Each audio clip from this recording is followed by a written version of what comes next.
हरिः ॐ शान्ताकारं भुजगशयनं पद्मनाभं सुरेशं विश्वाधारं गगनसदृशं मेघवर्णं शुभाङ्गं लक्ष्मीकान्तं कमलनयनं योगिहृद्ध्यानगम्यं वन्दे विष्णुं पवभयहरं सर्वलोकैकनाथं कावेरीविरजासय्यं वैकुण्ठं रङ्गमन्दिरं सा वासुदेवरङ्गेशा प्रत्यक्षं परमं पदं विमानं प्रणवाकरं वेदशृङ्गं महत्पुतं ஸ்ரீரங்கசாயி பகவான் பிரணபாத்த பிரகாஷகா. எப்படி வைகுண்டத்தில் ஓடுகின்ற அந்த விரஜா நதி தான் காவேரி. வைகுண்டத்தில் விரஜா நதின்னு ஒரு நதி ஓடும், ஒரு புண்ணியமான நதி. அதெல்லாம் நம்ம கண்ணுக்கெல்லாம் எப்போதுமே எட்டாது. அந்த விரஜா நதியோட பிரத்யக்ஷ மறுரூபம்தான் காவேரி. நம்ம ஸ்ரீரங்கத்தில் இப்போ நம்ம தரிசிச்சிட்ருக்கிற இந்த ஸ்ரீரங்க விமானமே வைகுண்டம். அந்த வைகுண்டத்தில் வசிக்கிற வாசுதேவனே நம்ம அரங்கன். பிரணவமே விமானம். அந்த விமானத்தோட 4 கலசமே 4 வேதங்கள். உள்ளே பார்த்திங்கன்னா அரங்கனே பிரணவாகத்தில் இருக்கிற பரம்பொருள். இன்றைக்கி அத்தியாயன உற்சவத்தில் நாம் முக்கியமாக பார்க்க போகிறது நம்பெருமாளோட நாச்சியார் திருக்கோலம். நாச்சியார் திருக்கோலம்னு என்னென்ன, பெருமாளுக்கு ஒரு சந்தேகம் வந்துதான். பராசுர பட்டர்னு இருந்தார் ஒருத்தர், ஆழ்வார். அவர் ஒரு ஆச்சாரியன். அந்த பராசுர பட்டர் எப்போதுமே ரெங்கநாச்சியார் பக்கத்திலேயே தான் உட்காந்துட்ருப்பாராமா, ரெங்கநாச்சியாரையே தான் செவிச்சிட்ருப்பாராமா. இதை பார்த்து நம்பெருமாளுக்கு இதாகிடுச்சு. என்னடா அது, நீ என் கூடயே தான் இருக்க, ஆனால் எப்போதுமே தாயாரையே சேவிச்சுட்டே இருக்கே, தாயாரே இது பண்ணிகிட்ருக்க, தாயார் மேலேயே ரொம்ப பிரீத்தியாக இருக்க, பக்தியாக இருக்க அப்படின்னு சொல்லிட்டு பெருமாள் கையம் கொண்டு, நானே இங்கே பாரு ரெங்கநாச்சியார் அவதாரத்தில் நானே வரேன் அப்படின்னாராமா. பராசுர பட்டரும் வந்தார், பெருமாளை சேவித்தார்.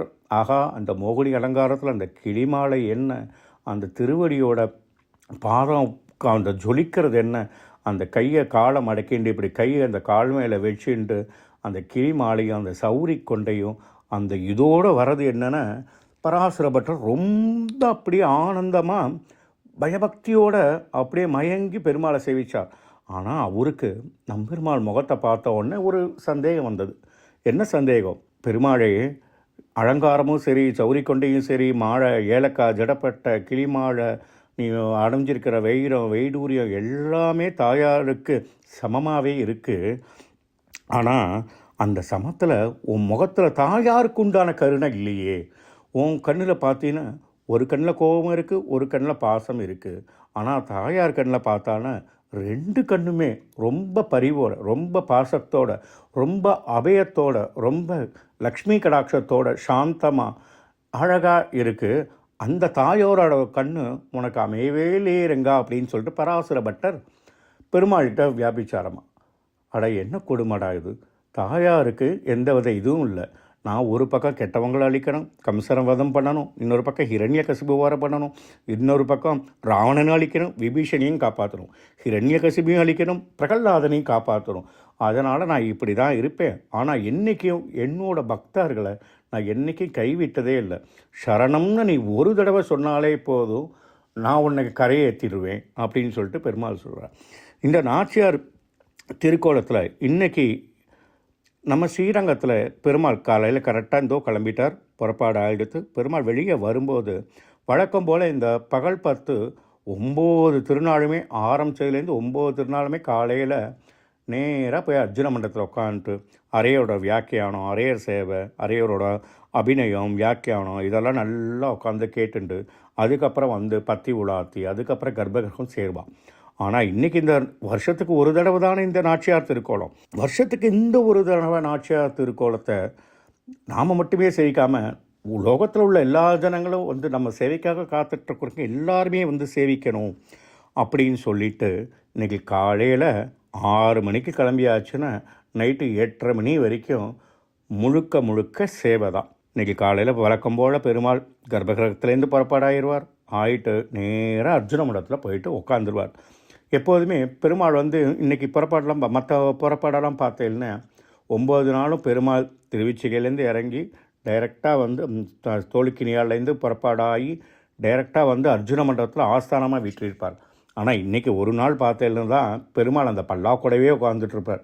நாங்களாம் யோசிப்போம், என்னடா அது பெருமாள் இன்றைக்கி ஒரு நாள் மட்டும் அந்த பல்லாக்கிலேயே உட்காந்துட்டே இருக்கார், அந்த தோளுக்கினியாலோடவே ஏழை பண்ணியிருக்காரு அர்ஜுன மண்டபத்தில் அப்படின்னு. என்னன்னு கேட்டால் நாங்களாம் நினச்சிப்போம், பெருமாளுக்கு பக்தனுக்கு எதாவது ஒன்று டக்குன்னு உடனே கிளம்பி வரணும். நான் இப்போ அர்ஜுன மண்டலத்தில் இதாக உட்காந்தேன்னா என்னை தோளுக்கிடையால் புறப்பாடு பண்ணி இது பண்ணி வரணும். ஆனால் நான் உங்களுக்கு சேவை சாதிக்கிறதுக்காகவே, உன்னை காப்பாற்றுறதுக்காகவே, உனக்கு அபயம் கொடுக்கறதுக்காகவே நான் தோளுக்கினியால் இருப்பேன் அப்படிங்கிற மாதிரியே இது உணர்த்தும். இன்றைக்கி பார்த்திங்கன்னா நேற்றுக்கு முத்துக்குறி அந்த இது மாதிரியே இன்றைக்கி 2 அறைய சேவை நடக்கும். இன்றைக்கி பெரிய திருமொழியிலிருந்து இரக்கமின்றி பாசுரத்துக்கு அரையர்கள் அபிநாய நல்லா பெருமாள் மேலே பக்தியோட வியாக்கியானம் செய்விச்சப்புறம் பெரிய திருமொழி, அப்புறம் திருக்குறுந்தாண்டகம் பாசுரம் இன்றைக்கி முதல் அறைய சேவையில் நடக்கும். அதுக்கப்புறம் முதல் அறைய சேவையானப்புறம் 2வது அறைய சேவையில் ராவணவதம். ஏன்னா இன்னையோட பகல் 10 முடியறது இல்லையா, அதனால் இன்றைக்கி அறைய சேவையில் ராவணவதம் எப்படி நடந்துச்சு அப்படின்னு சொல்லிட்டு அரையர் இன்றைக்கி நடத்தி காமிப்பார். தம்பிரான்படி வியாக்கியானங்களை சேவித்து ராமாவதாரத்திலேருந்து ராவணவதம் அரையர் சுவாமிகளை நடித்து காமிச்சு அரையர் சுவாமி பெருமாள்கிட்ட போயிட்டு இன்றைக்கி நம்பெருமாள் நாச்சியார் திருக்கோலத்தில் இருக்கிறனால மாலாய் வந்தரங்கள் மனம் புகழும் நாச்சியார் எண்ணம் பெருமாளோட கொண்டாட்டங்கள்லாம் திவ்ய கொண்டாட்டங்கள்லாம் சொல்லி பெரிய திருமலையில் குன்றமெடுத்து என்ற பாசுரம் அதையும் பாடி திருநெடுந்தாண்டகத்தில் வானவர் தங்கள் கூணும் என்னும் பாசுரமும் அதே மாதிரி அதே திருநெடுங்காண்டத்தை மின்னும் மாமலை தவளும் மேகவண்ணாம் என்ன கடைசி பாட்டும் இன்னியோட சாற்று முறைன்னு இன்னியோட முடிப்பா. இன்றைக்கி பகல் 10 இன்னையோட முடியாது. நாளைக்கு வைகுண்ட ஏகாதசிலேருந்து ரா 10 ஆரம்பம். இதை பகல் 10 ரா 10 அப்படின்னாங்களே, இன்றைக்கி பகல் முழுக்க பெருமாள் காலையிலே அதிகாலையிலே புறப்பாடு ஆகி பகல் முழுக்க பெருமாள் எல்லாருக்கும் சேவை சாதிச்சு அரைய வியாக்கியானங்கள் எல்லாத்தையும் அனுபவிச்சுட்டு சாயந்தரம் உள்ளே போயிடுவார். அந்த ஆரியப்பட்டாலை தாண்டி இந்த இதில் வெளியே வரமாட்டார். இதே ராபத்தில் பார்த்திங்கன்னா நாளைக்கு ஒரு நாள் வைகுண்ட ஏகாதசி காலையில் 5:30 மணிக்கெலாம் 4 மணிக்கெலாம் புறப்பாடு ஆகி 5:30 மணிக்கு வைகுண்ட வாசலை கடந்து அந்த பரமாத்மா நம்ம ஜீவாத்மாவை வைகுண்டத்துக்கு கூட்டிகிட்டு போகிற அந்த ஒரு திருநாளில் இந்த வைகுண்ட ஏகாதசி அப்படி நம்மளை கூட்டிகிட்டு போயிட்டு சாயந்தரம் முழுக்க இதே மாதிரி அரைய சேவையை அங்கே ஆயிரங்கால் மண்டபத்தில் திருமாமணி மண்டபத்தில் நல்லா ஜம்முன வீட்டில் இருந்து அர்ஜுன மண்டபத்திலேயாவது ஒரு 100 பேர் 200 பேர் இல்லை 500 பேர் தான் சேவிக்க முடியும். திருமாமணி மண்டபத்திலேருந்து உட்காந்து சேவிச்சா பெருமாளை மினிமம் ஒரு 5000 பேரையாவது சேவிக்கலாம். ஸோ பெருமாளுக்கு எப்படின்னா நம்ம பெருமாள் எப்படின்னா அவருக்கு கோவிலுக்குள்ளேயே உட்காந்துட்டா முகம் வாடி போயிடும். அவருக்கு ஜனங்களை பார்க்காட்டி அவர் முகம் வாடி போயிடும். அடடா இன்றைக்கி ஜனங்கள் இல்லைன்னு பார்த்தீங்கன்னா அந்த பெருமாள் முகத்தை மட்டும் உத்து பார்த்தீங்கன்னா அப்படியே ரொம்ப வாடி போயிருக்கும். என்னைக்கிடா அந்த ஆரியப்பட்டால் வாசலை விட்டு வெளியே வரும்போது அவர் முகத்தை பார்த்திங்கன்னா அந்த சிரிப்பு தெரியும். பெருமாளோட முகத்தில் நல்லா பார்த்திங்கன்னா அந்த கண்ணக்குழி அப்படியே இந்த திருஷ்டி பொட்டு அந்த கண்ணக்குழியோட அந்த கஸ்தூரி சாத்திட்ருக்க அழகும் ஆஹா. இதை எப்படி சொல்கிறதுன்னா, நம்ம எல்லாரும் பெருமாளை சேவித்த அப்புறம் இது வேணும், அந்த இது வேணும், இந்த வரம் வேணும், அந்த இது வேணும், காசு வேணும், பணம் வேணும், உடம்புல உள்ள வியாதி இதாகணும், பிள்ளைங்க சரியாக படிக்கணும், இந்த இது பண்ணணும், அப்படி இப்படிம்பா. நீங்கள் அதெல்லாம் எதுவுமே பண்ண வேணாம். உங்கள் வேண்டுதலே எதுவுமே வேணாம். பெருமாளை கண்ணால் சேவிங்க. அவன் திருவடியிலேருந்து சேவிங்கோ. பெருமாள் திருவடியிலேருந்து சேவிங்கோ. இன்றைக்கி பெருமாள் திருவடியை சேவிச்சேன்னா அந்த திருவடிக்கு கீழே அழகாக அந்த முழைப்பூவை நல்லா சுற்றி ஒரு ரவுண்டாக ஒரு பால் மாதிரி ஒரு மெத்தை மாதிரி சுற்றி அந்த முழைப்புக்கு மேலே சுவாமியோட திருப்பாதத்தை வச்சு அப்படி ஜம்முன்னு அந்த கையை அப்படி மடக்கி வச்சுட்டு ஒரு பொம்மநாட்டி எப்படி உட்காந்துருப்பாளோ அதே மாதிரியே ஜம்முன்னு ஒரு ஒரு மணப்பெண் கோலத்தில் பெருமாள் இன்றைக்கி சேவை சாதிப்பார். இந்த சேவையை சேவிக்கிறதுங்கிறது பெருமாள் நமக்கெல்லாம் கொடுத்த ஒரு பாக்கியம். பெருமாள் நமக்கெல்லாம் கொடுத்த அந்த பாக்கியம். அதே மாதிரி இன்றைக்கி அந்த காலையில் சாயந்தரம் அந்த இதெல்லாம் ஆனதுக்கப்புறம் ஆழ்வார் அரையர் நேற்றுக்கு மாதிரியே இன்றைக்கும் அரையர் கையால் சடாரி எல்லா ஜனங்களுக்கும் இன்றைக்கி சடாரியும் தீர்த்தமும் ஆழ்வார் அரையர் அரையர் கையால் இன்றைக்கி நாம் வாங்கிக்கலாம். இன்றைக்கி கிளிமாலையை சாத்திக்கிட்டு கருட மண்டபத்தில் இன்றைக்கி நேராக வருவார். கருட மண்டபத்தில் நேராக வருவாரா? வரமாட்டார். கருட மண்டபத்திலேருந்து ஆளிநாடான் திருச்சுற்று அப்படிம்பாங்க. ஆளிநாடான் திருச்சுற்றுன்னு என்னது?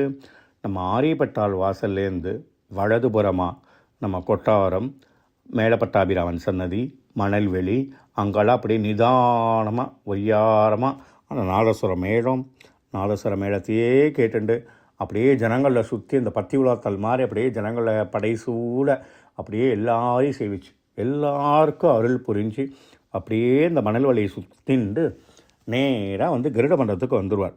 கருட மண்டபத்துக்கு வந்தப்புறம் இந்த 9 நாளும் ஆழ்வார்கள் வந்து பெருமாளுக்கு இது பண்ணியிருக்கா இல்லையா, இன்றைக்கி ஆழ்வாருக்கு மரியாதை செய்வாங்க. பகல் 10 மரியாதை. பகல் 10 மரியாதைன்னா என்ன பண்ணுவாங்க, கோவிலோட கணக்குப்பில்லை ஆர் இப்போ இருக்கிற பண்டாரி அவங்க சர்வாங்க மோகன கை கூலி அப்படின்னு எழுந்திரிச்சு சுவாமி முன்னாடி கணக்கு படிப்பார். அப்புறம் எல்லா ஆழ்வார்களுக்கும் எல்லா ஆச்சாரியர்களுக்கும் ஒரு உத்ரியம், அதாவது வஸ்திரம் போட்டு பெருமாளோட ஸ்ரீபடி சந்தனமும் சடகோபமும் இன்றைக்கி எல்லா ஆழ்வாருக்கும் இன்றைக்கி இதாகும், மரியாதை ஆகும். இன்றைக்கி பெரிய திருமொழி சாற்று முறை எல்லா ஆச்சாரியனுக்கும் பகுமானங்கிற சுவாமியோட நம்பெருமாளோட பிரசாதமே இது பண்ணி அரையர்களுக்கும் தீர்த்தம், சந்தனம், பரிவட்டம் எல்லாமே இது பண்ணி சடாரி சாய்ச்சி அதுக்கப்புறம் சுக்கிரவார பண்டாரிக்கு சேவை செய்து நம்பெருமாள் அதே ஒரு படியேற்ற சேவையோட நம்பெருமாள் உள்ளே போவார். எப்படி உள்ளே போவார்? இன்றைக்கி படியேற்ற சேவையில் எப்போதுமே நீங்கள் பார்த்தீங்கன்னா அந்த பஞ்சவாத்தியம்னு ஒன்று இருக்கும். அந்த பஞ்சவாத்தியம் அந்த நீங்கள் நேரில் அதை கேட்டால் தான் தெரியும்.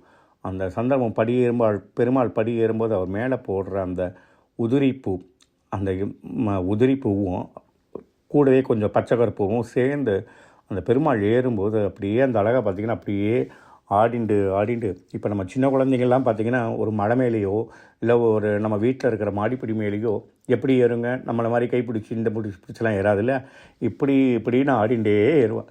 பெருமாள் அப்படியே ஆடிண்டே 2 பக்கமும், இந்த பக்கம் வலது அந்த பக்கம் அப்படியே அந்த அரையர் வந்து இது பண்ணுவார். அரையர் சேவையோடு அப்படியே அந்த இது மேலே ஏறி அப்படி திரும்பியும் மேற்கு பக்கமாக நின்று வந்திருக்கிற ஜனங்களுக்கு திருவந்தி காப்பு சேவை கொடுத்து டைரெக்டாக உள்ளே போயிடுவார். இன்றைக்கி உள்ளே போனதுக்கப்புறம் இன்றைக்கி பெருமாளுக்கு நாளைக்கு காலையில் வைகுண்ட ஏகாதசி சிறப்பாக என்ன நடக்கும்னா, காலையில் பெருமாளுக்கு 2 மணிக்கெலாம் எழுந்திரிச்சுருவார். பாவம் 2 மணிக்கெலாம் எழுந்திரிச்சிட்டு காலையிலேயே டிஃபன், அதாவது காலையிலேயே தளிகை ஆகி அதுக்கப்புறம் வேத விண்ணப்பம் அதுக்கப்புறம் எல்லாமே ஆகி ரத்தனங்கி சாத்தின்ட்டு காலையில் காலையில் வெளியே வருவார் பாருங்கோ. நாளைக்கு வரும்போது மட்டும் இந்த மேளம் நாதஸ்வரம் அந்த இது எதுவுமே இருக்காது. ஒன்லி எக்காலம். அந்த எக்காலத்தை முதற்கொண்டு அந்த வெறும் இந்த எக்கால சவுண்டோடு அப்படியே பெருமாள் வெளியே வருவார் ரத்னங்கியை சாத்தின்ட்டு. இந்த ஸ்ரீரங்கத்தில் நாம் வந்து இந்த அவ்வளவுக்கு நம்ம பெருமாளை வந்து அனுபவிக்கணும்னா நாம் பெருமாளை கண் திறந்து மனசுக்குள்ளே மூளைக்குள்ளே எந்த வேண்டுதலுமே இல்லாமல் பெருமாளை கண்குளிர சேவிக்கணும். எப்படி சேவிக்கணும்? அவனோட ஒவ்வொரு ஆபரணத்தையும் சேவிக்கணும், அவனோட மாலையை சேவிக்கணும், அவரோட அலங்காரத்தை சேவிக்கணும், அவரோட பரிவாரத்தை சேவிக்கணும். பரிவாரத்தை நினைப்ப யார் ஏழை பண்ணிட்டு வரா, எப்படி வரா, சாத்தாத வைஷ்ணவா, கட்டியம் எப்படி சொல்கிறா, பெருமாள் புறப்பாடுங்கும்போது எப்படி கட்டியம் சொல்கிறா, பெருமாள் படியேற்றும் போது ஒருந்த நிசப்தமாக எந்தவித சப்தமும் இல்லாமல் நிசப்தமாக அந்த அரையோரோட அந்த தாளத்துக்கு ஏற்ற மாதிரி எப்படி படி ஏறுறார், அதை நாம் அனுபவிச்சோன்னாலே நம்ம கண்ணிலேருந்து ஆட்டோமேட்டிக்காகவே தண்ணி வந்துடும். அந்த அளவுக்கு பெருமாளோட இந்த பெருமாள் வந்து பேசும் பெருமாள் அப்படிம்பாங்க. பேசும் பெருமாள்னா நம்ம என்னமோ இது சொன்னாலும் அவர் வந்து இந்த இது பண்ணுவார்.